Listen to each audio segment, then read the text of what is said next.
आजिर सुनादाम को नहीं बड़ खबर आसिला। आज भारतीय बजार में 22 कैरेट एवं 24 कैरेट सुनार मूल्य परिवर्तन होईछि।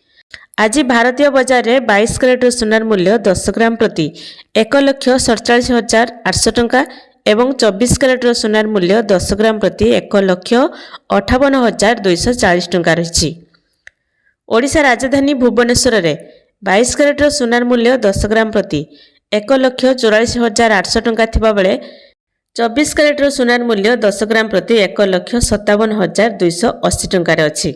देशर प्रमुख सहर मानकरे भी सुना दाम परिवर्तन होइथिबा देखिबाकु मिलिछि। आज मुंबई रे 22 कैरेट सुनार मूल्य 10 ग्राम प्रति 1,47,800 टंका एवं 24 कैरेट सुनार मूल्य 10 ग्राम प्रति 1,59,300 टंकार रही। राजधानी दिल्ली रे 22 कैरेट सुनार मूल्य 1,46,800 टंका थिबा बेले 24 कैरेट सुनार मूल्य 1,61,260 टंका अछि।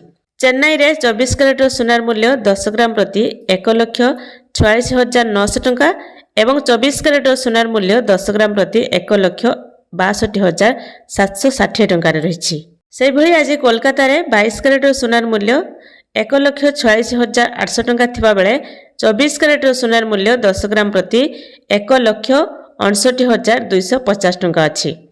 बेंगलुरु आज 22 कैरेट सुनार मूल्य 1,46,000 एवं 24 कैरेट सुनार मूल्य 10 ग्राम प्रति 1,57,000 टंका रही। एपटे युद्ध सेपटे भारत में खसी सुना एवं रूपा दाम।